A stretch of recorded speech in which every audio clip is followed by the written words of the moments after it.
Hi, I'm Srinivas Reddy Palam, lecturer in computer engineering, Kuli Kudipsha Government Polytechnic. I'm going to handle the subject course 18 CM 205C. The subject name is Programming in C, which is in diploma in first year, second semester. In today's session, I will discuss the decision making statements in C programming.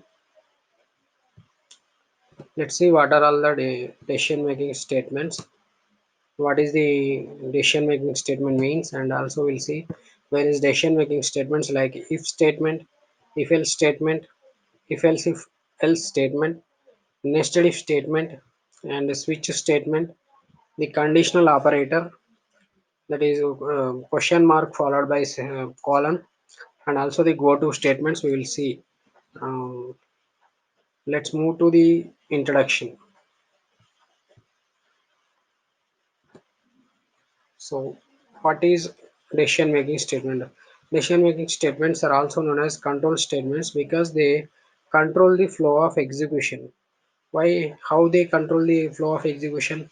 From one program, you can jump to some other program, or some part of the from some part of your program, you may suddenly jump to some other part of the program.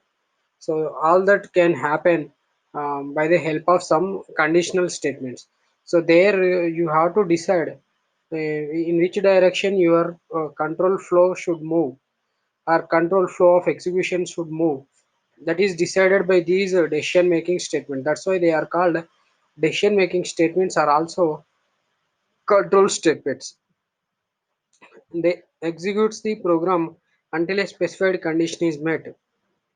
So what they do is they execute the program, part of the program or program, until a specified condition is met. One of the most important parts in program. Because of this only, your C programming can handle various logics. So it is very important um, to have the decision making statements in any programming language. Likewise, in C programming, we have decision making statements like if else, if statement, nested if statement, go to statement, and other statements.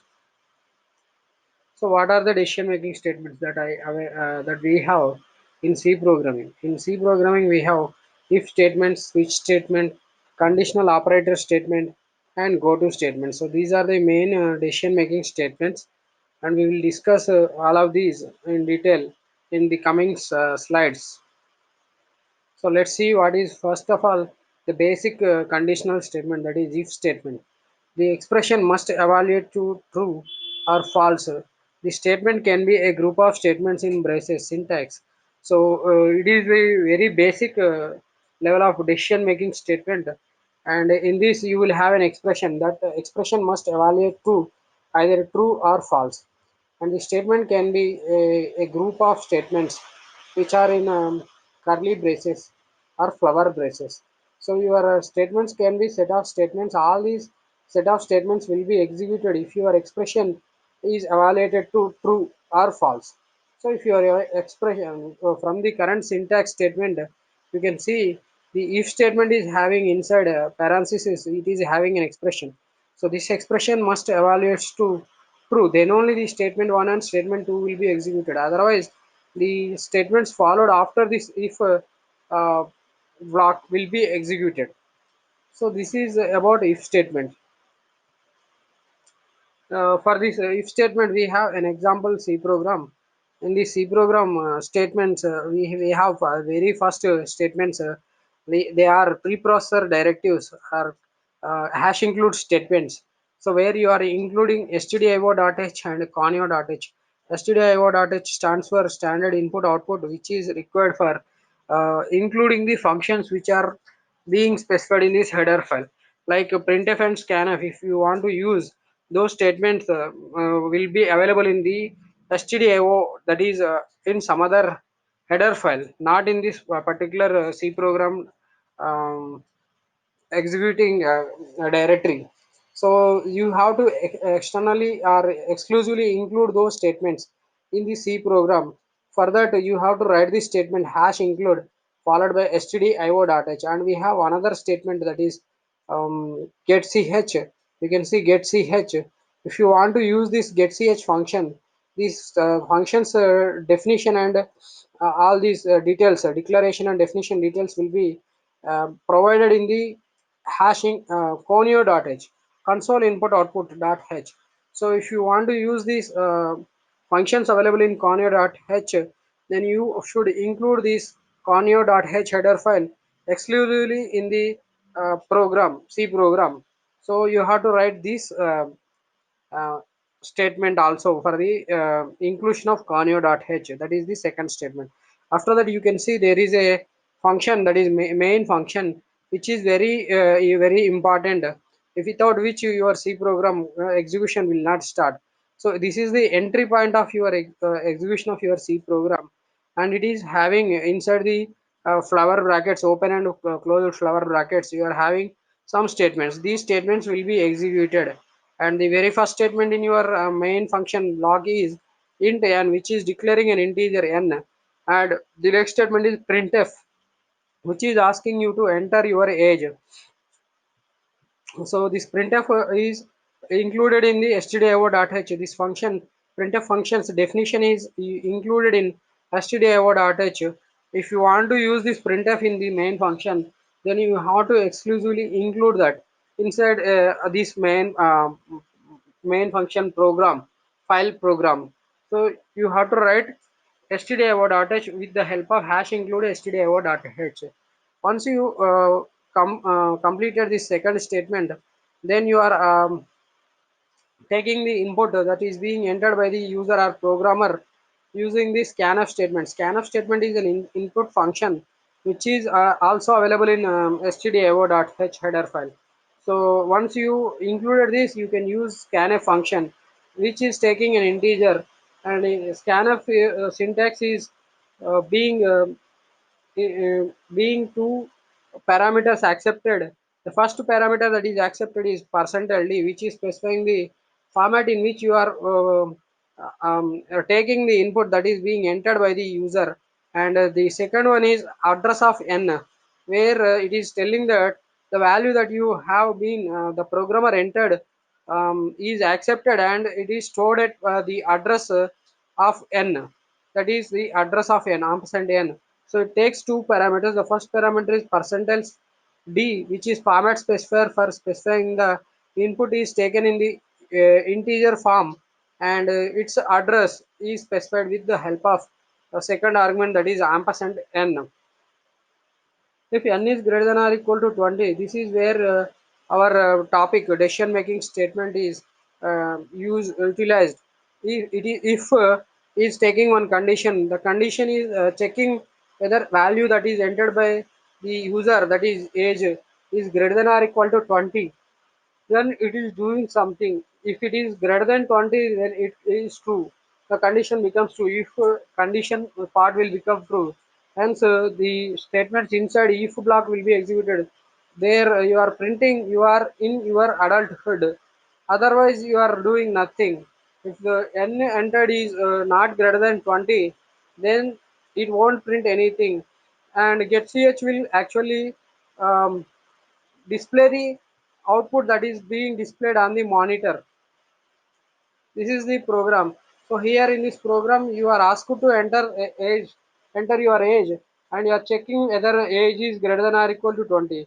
If it is greater than or equal to 20, then you are saying you are in your adulthood. Otherwise, you are displaying nothing. You can see the output, enter any number or enter age, that is 25. You are in your adulthood, that is being printed as the adulthood.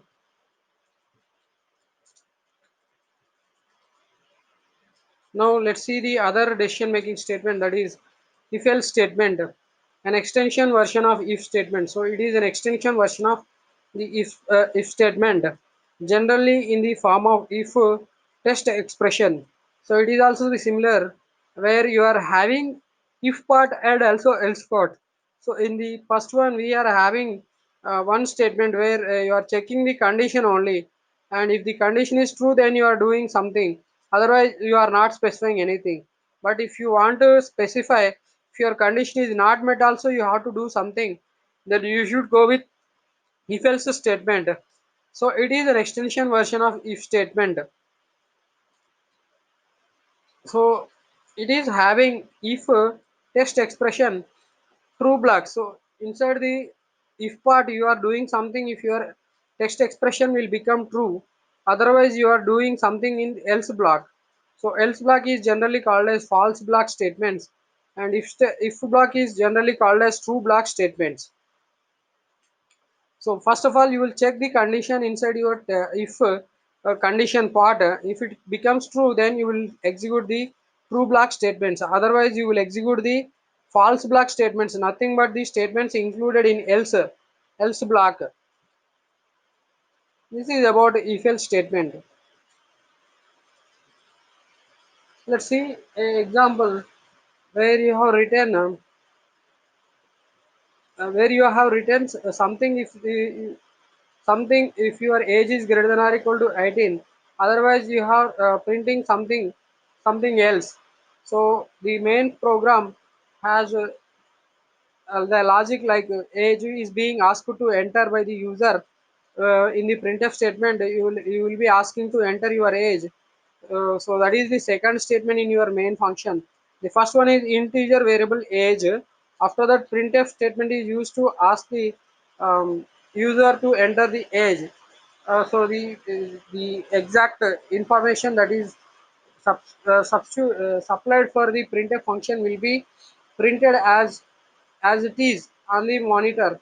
After that, we are using scanf function to take the age that is being entered by the user using scanf function. Scanf function is taking two arguments. The first one is %d integer format specifier. After that, you are having one address of ampersand age. That is ampersand age is the place where you are entered age integer will be stored in the system. After that, you are checking the condition inside the if block. That is conditional statement. If conditional if condition is checked, that is age is whether greater than or equal to 8 is checked, and you are printing printf eligible for citizenship if your age is greater than or equal to 8. Else you are printing printf not eligible. So this is the logic that is being handled in this program. So you are asked to enter age, and using scanf function you are taking the age entered by the user into the variable age variable, that is integer variable, and you are checking the age variable whether it is greater than or equal to 8. If your age is greater than or equal to 8, then you are printing eligible for citizenship. Otherwise you are printing not eligible. Suppose you have entered first time, you enter the age as enter your age, that is 13. Then the else block will be executed, that will print not eligible.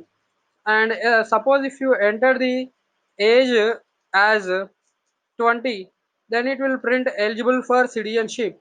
So these are the two snapshots of the program execution where you are entering some variable, that is the value of age. If it is greater than or equal to 18, then it will print eligible for citizenship. If it is less than 18, then it will print not eligible for citizenship. So this is the sample program that illustrates if else conditional statement. Let's move to some other, that is if else statement. It is used to give series of decisions. So in our first conditional statement or decision making statement, we have simple if statement where you are checking only the condition, and if it is becoming true then you are doing something, but if it is not true then you did not tell what to do. And in the other case, you are having if and else where you are mentioning the condition. If condition is true, then you are doing something. If your condition is not true, then also you have to do something that is specified in the else block. So you are specifying in both cases what to do. But if you want to do something in a series of decisions, that is if you are having more than one scenarios where your conditional variable may met, then you should go with if else else statement. It is used to give series of decisions, so you will have series of values that may become true for the condition that you are checking for. So then you have to have the something scenario that is like illustrated with the help of if else statements. So syntax is if condition, if the condition is the very first condition is becoming true, then you will execute statements 1. If the condition that is being specified in the if part is not true, then you will go to else. In the else part you are having one more if statement, where in the if statement you are checking the condition 2, and if it is becoming true, the condition 2 is becoming true, then you will execute statements 2 part. Else you will execute statements when all the conditions are false. Else you will execute statements when all conditions are false. That is the last else block statements will be executed. So in this case you are checking two conditions, whether the first condition is becoming true or second condition is becoming true, or both the conditions are failing. In that case you will execute the last else part, that is last else block. Okay. So the situation is like this. First it will check for condition. If the condition is becoming true, then it will simply execute these statements, and the rest of the statements that are in else if part and else part will not be executed. If at all, if the first if condition statement is becoming false, then it will jump to else part of the first if block, and it will check the again one more condition, that is condition 2 inside if block of else if, and it will check whether condition 2 is becoming true. If it is becoming true, then it will execute statements 2. Otherwise it will simply jump to the else part of this else if block, that is statements when all conditions are false will be executed. Whatever statements that you have to execute when all the conditions, that is condition and condition 2 are not becoming true, then you have to execute these statements of last part of else block. Likewise, you can have several statements. So you can have if, else if, again you can write one more else if also, and you can have like that so many times. And but the last part should be else if. So there should be a matching if else part. If you are writing one if, it can have else or it cannot have. But if you are writing one else part, means it must have the pre if condition block that should be there. So if you cannot write separately only else part, ignoring the if part of your if else conditional statement, that is not true, or it is invalid syntax. So as per the C programming syntax, it must and should have matching if else statements, otherwise it will not be considered by the compiler. The compiler will throw matching else if else statement is not found, matching if statement is not found for the else statement of the logic that we have written.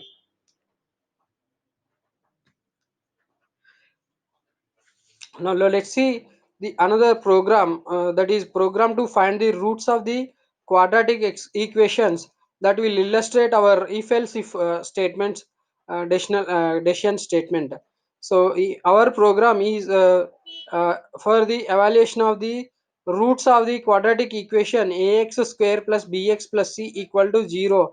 You can see equation is ax cap 2, that means a into x square plus bx plus c equal to 0. So you can see pre conditional preprocessor directives like hash include stdio.h, which includes all the functions of standard input output in our particular program, and also it will include conio.h, console input output functions in our program itself, and it will also include math.h, the library file, header file for using the mathematical functions that we require in our C programming programming knowledge. You can see in the main program you are having float variables a b c d r1 r2, where you are specifying the equation coefficients ax square plus bx plus c equal to 0 by by the inputting the a b c corresponding values, and you are asked to enter coefficients a b and c. So you are asked to enter ABC by the help of this printf statement, which will print on the monitor when you run this program or execute the program. After that, you can see scanf percentile f percentile f percentile f. Percentile f is the format specifier for taking the float input values. So the whatever values that you entered using this scanf function will be stored in ampersand a, that means address of a.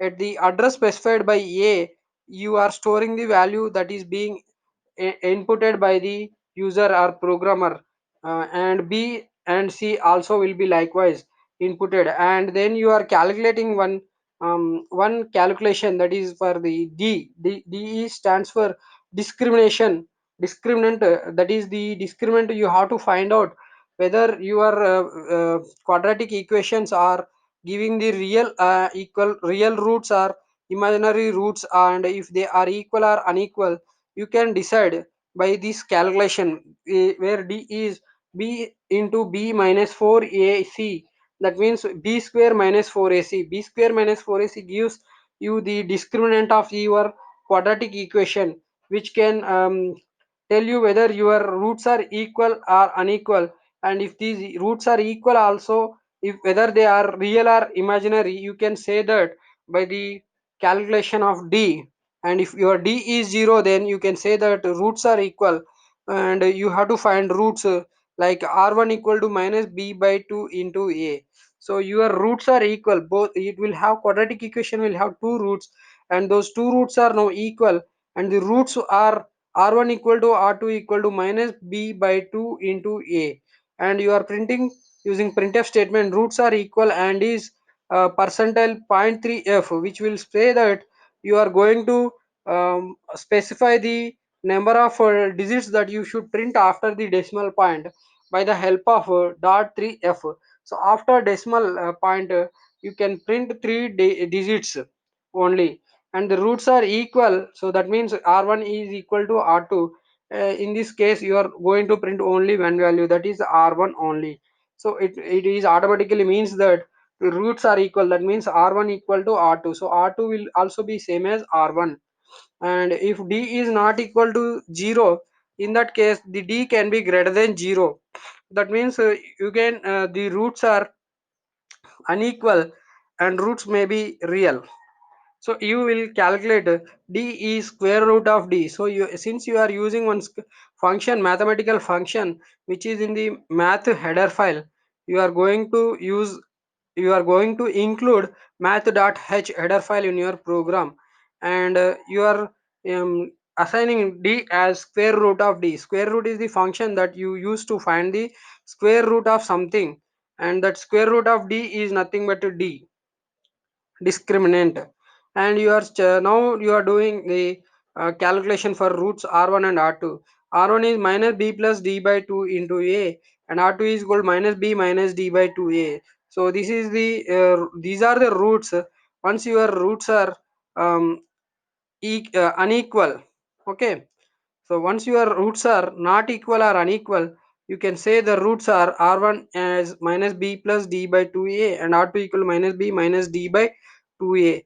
And you are printing now these r1 and r2 using the printf statement. Roots are real and r1 equal to percentile 3 dot f, r2 equal percentile 3 dot f. Yeah, you can say the roots are printed up to 3 decimal points after the decimal place. And if both it is d is not 0 and not greater than 0, then you can say the roots are unequal, roots are imaginary. So again you are d equal to square root of f absolute of d. F absolute is nothing but it is just giving the absolute value of d, that will ignore whether the d is negative or positive, and it will simply give the absolute value of d only, and its square root is again assigned to d using the square root function of f absolute of d. So f absolute is also one more function which is declared or defined in the math.header file, and it will give you the absolute value of your um, d only. Now you are printing the roots are imaginary using the printf statement, and also you are printing the first root is r1 equal to percentile dot 3f plus I int percentile dot 3f, that is minus b by 2a comma d by 2a. So you are printing first three fractional first three digits, first part of that is your imaginary root, and also you are printing the other part, that is minus b by 2a comma d by 2a, using the syntax, using the format specifiers. R1 is percentile 3 dot f plus I into dot 3 f. So it will simply print the b minus b by 2a up to 3 decimal points, and also d by 2a up to 3 decimal points.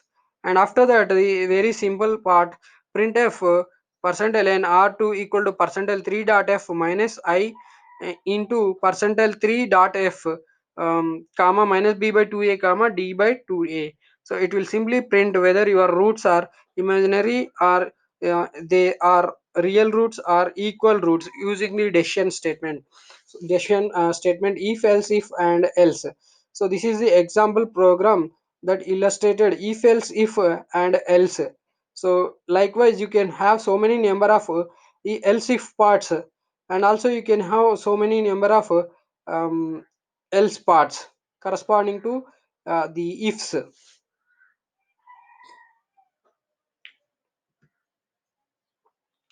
Nested if else statement. Now we will see what is the nested if else statement. Now new block of if else statement defined in existing if or else block statement. So inside your if block you can have one more if else if, one more if else conditional statement, that is nothing but the nested if else.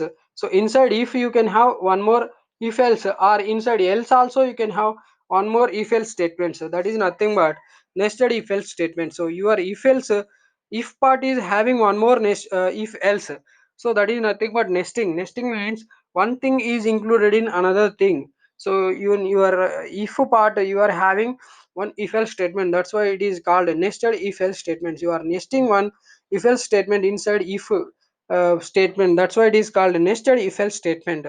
New block of if else statement defined in existing if or else block statement. So in your if part or in your else part you can have one more if else statement, that is nothing but nested if else statement. You can have, you can see the syntax. The first one is test condition 1. So test condition 1 is being checked whether it is true or false. You are checking if it is true, again you are checking one more condition, and if condition is true or false, again you are doing some more checks. So the very first condition, if it is false you are executing statement 3. If it is true, then you are going to test condition 2 and you are checking whether test condition is true or false. And if your test condition true is true, then you are executing statement 1. Else what you are doing, that means else means your test condition is false, so you are executing simply statement 2. Okay, in all of the other cases what you are doing, whether your test condition 1 is true or false, and the test condition is 2 is true or false, irrespective of that you are going to execute the statements after statement 3, statement 1 and statement 2. Those are nothing but statements n. Statement n statements will be executed after statement 3 or statement 1 or statement 2 are being executed respectively. So statement 3 will be executed only in one case, that is if test condition is becoming false. But statement n will be executed in so many cases, like whether your test condition 1 is true or false. Irrespective of that you are simply going to execute statement n at the last execution of your particular statements.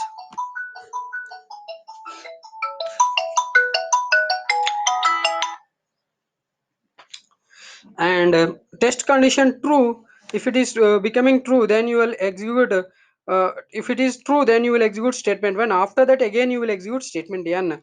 If test condition is 2 is false also, what you will do, in that case you will execute statement 2 and after that you will execute statement n.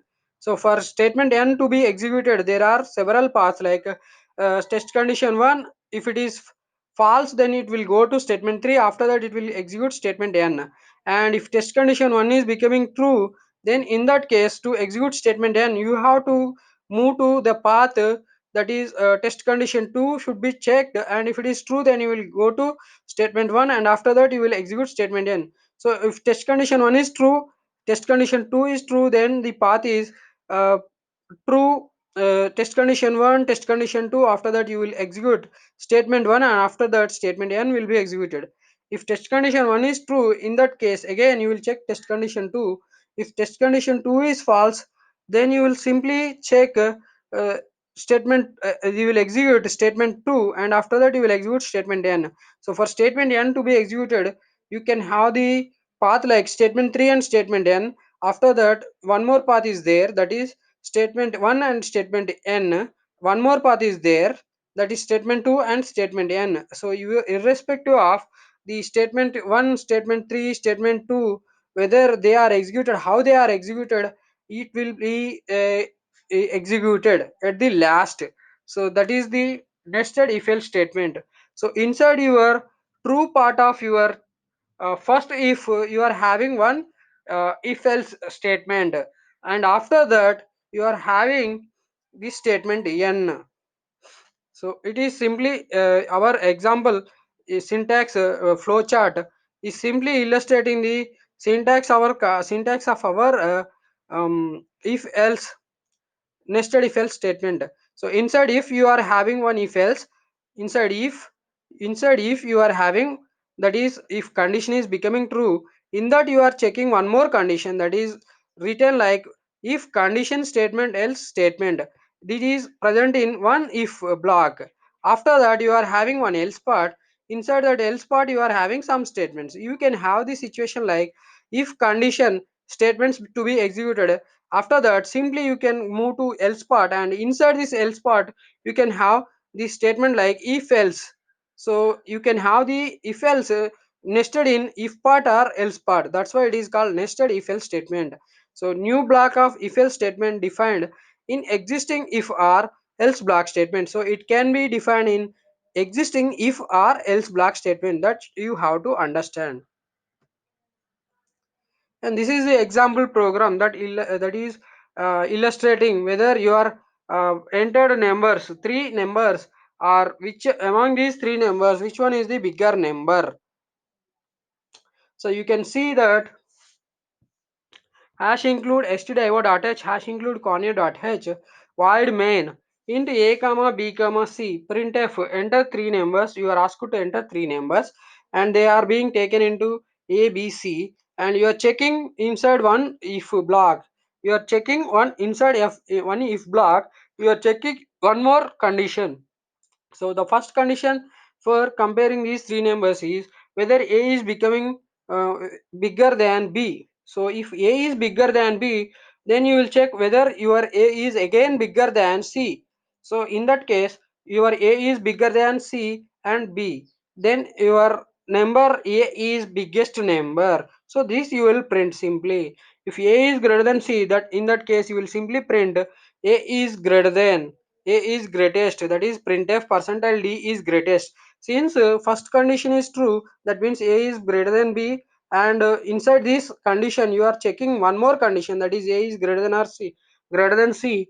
So that means if it is becoming true, means a is already greater than b and your a is now greater than c also. So that means a is greater than b and c. That means you will print a is biggest number, that is printf percentile d is greatest comma a. So in place of percentile d, your a will be printed. Else that means already your number is greater than b, but it is not greater than c. That means your c is now biggest number. So you have to print percentile d is greatest comma c. Otherwise, what it means, if your if condition a greater than b itself is failing, that means a is less than b. Now you have to simply check whether your b is bigger than c or not. That means if it is becoming bigger than c, that means b is the greatest number, otherwise c is the greatest number. Understood or not? The logic is very simple. You have to check whether a is greater than b, and also you have to check whether a is greater than c. In that case, if both the conditions are true, means a is biggest number. If it is not, then you are simply, you can say that c is biggest number. You inside this if first part of your if else if block, inside your if you are having one nested if else statement, that is simply handling the logic of printing the biggest numbers among the given three numbers. In the else part, once you move to else part, that means the first condition is not true. That means a is less than b. That means a is the least small number, but not a greater number. So that means b is the biggest number. Then you have to check whether your b is now greater than c or not. If it is greater than c, that means b is the biggest number. Otherwise, otherwise that you can say that c is the biggest number. So if b is greater than c, inside else part you are having one more nested if else statement nested. If you are having one nested if else statement, you can see the logic. B is greater than c, b is bigger number, that means b is biggest number, that is percentage d is greatest. That means you are printing now d is b is the greatest number. In the else part, you are simply printing the printf percentile d is greatest. That means your b is not a greater number and also a. So you are handling this comparison among the three numbers using nested if else statements.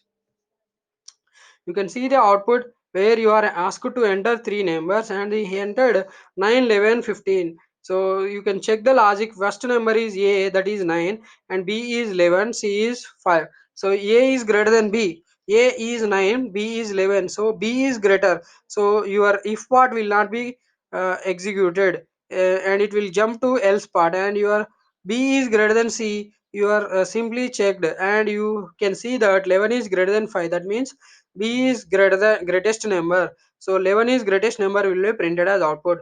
One more output one more execution you can see of this program. One more execution where you are asked to enter three numbers and the numbers entered like 49, 55, 88. You can see a b c are in the order 49, 55, 88. So you can simply say 88, but if you execute this program, how the logic will be handled is first a is greater than b is checked. 49 is greater than 55, it is not. So it will jump to else part, and your b is now compared with c, and b is 55 and c is 88. You can see b is not greater than c, so it will simply move to else part, and it will simply say b certainly is greatest, that is c. See what is c number? The c is 88, so 88 is greatest will be printed as output. So this is the execution of this program that is asked to enter the um, three numbers, and you are asked to print whichever is the greatest number among these three numbers that you have entered. Now we'll see what is the switch statement. The multi-way decision statement. See, the switch statement is called multi-way decision statement, and in this we will test the value of a given variable against a list of case values. So you are going to do take your decision in multiple ways. So that is where the use of switch statement comes. It tests the value of a given variable against a list of case values. So you will be given one value and your value will be now compared against a list of some case values. When a match is found, a block of statements associated with that case is executed. So there will be several cases, and these cases will be matching with one of the test variable. Test variable will be matched against to several case statements, and if it is matched, then a block of statements corresponding with that particular matched case statement will be executed. You can see the syntax of switch statement. Inside the switch you are having one variable, that is the integer or it should be an integer or character, otherwise it will not be executed. So your case can be either an integer or a character only. It cannot be a float variable or something else. So that should be some integer case. So the switch block, you can see several cases: case value 1, case value 2, case value n. So whatever variable you are supplying, it should match with one of the case. So it can match with value 1 or value 2 or value n, but it cannot match with all of them. So in the case whether your variable is matched with value 1, if it is matching with value 1, statements after that case value 1 will be executed, and and then after that it will be broken. It will be broken. Your execution will be broken. and if it is not matching with value 1, then it will be matched with value 2. Even if it is not matching with value 2, then it will be matching with value 3. Like that it will keep on checking all the cases. And if at all if it is not matching with all these value 1, value 2, value n, default there will be some statement that will be executed. By default, the set of statement that should be executed will be executed if it is not matching with any of the cases. So you can say case value 1 as known as case labels, and should be constants or constant expression, and should be end with a semicolon.